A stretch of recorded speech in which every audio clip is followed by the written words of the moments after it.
थुंग थुंग कंधे पर बोरा लटकाए दिन भर गलियों में भटकता रहता। इधर उधर पड़ी प्लास्टिक की बोतलें और पुरानी चीजें उठाता रहता। फिर शाम को उन्हें बेचकर 2 वक्त की रोटी कमाता। थुंग थुंग अपनी बीवी और बच्चे के साथ एक टूटी हुई झोपड़ी में रहता था। गरीबी इतनी थी कि कभी कभी नमक रोटी भी नसीब नहीं होती थी। भूख मिटाने के लिए पेड़ों के पत्तों का सहारा लेना पड़ता। फिर भी थुंग थुंग ने कभी चोरी का सहारा नहीं लिया। एक दिन थुंग थुंग थका हारा श्मशान के पास बैठा था। शाम ढल चुकी थी और हवा में जले हुए लकड़ों की बू थी। तभी उसे मिट्टी के नीचे से हल्की सी रोशनी चमकती दिखी। वह धीरे से उठा और मिट्टी खोदने लगा। कुछ ही देर में उसे जमीन के अंदर से एक पुराना सा लोहे का घंटी वाला दिया मिला। जैसे ही उसने उसे उठाया, एक भारी आवाज गूंजी, जो भी इस दिए को जगाएगा उसकी हर इच्छा पूरी होगी, लेकिन बदले में उसकी सबसे प्यारी चीज चली जाएगी। थुंग थुंग का दिल जोर जोर से धड़कने लगा। वह मन ही मन सोचने लगा, सबसे प्यारी चीज मतलब क्या? वह घर लौटा और बीवी को सब बताया। बीवी ने ध्यान से सुना।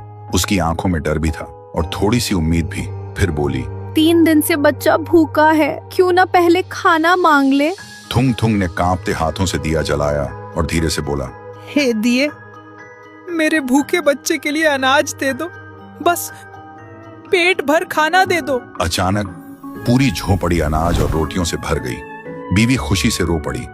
लेकिन उसी रात थुंग थुंग ने देखा उसका बच्चा चुपचाप कोने में बैठा है और उसे पहचान नहीं रहा। सुबह तक बेटा उसका नाम भूल चुका था। थुंग थुंग टूट गया, लेकिन घर में अनाज था और भूख खत्म हो चुकी थी। उसने खुद को समझाया, बाद में बच्चे का इलाज करवा लूंगा।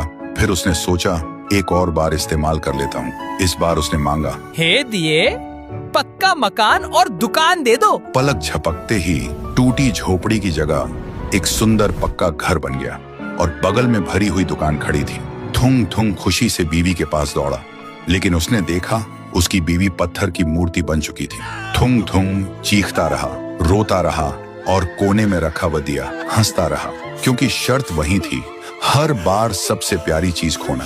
अब थुंग थुंग के पास बड़ा घर था, पर वह पूरी तरह अकेला पड़ गया था। वह रोते हुए पत्थर बनी बीवी को गले लगाकर बोला, मुझे ये अमीरी जिंदगी नहीं चाहिए। मेरी बीवी और बच्चे को पहले जैसा कर दे, भले ही हम भूखे रहे। दिए की हंसी अचानक रुक गई। एक तेज रोशनी हुई। जब रोशनी हटी, न पक्का घर था न अनाज का ढेर।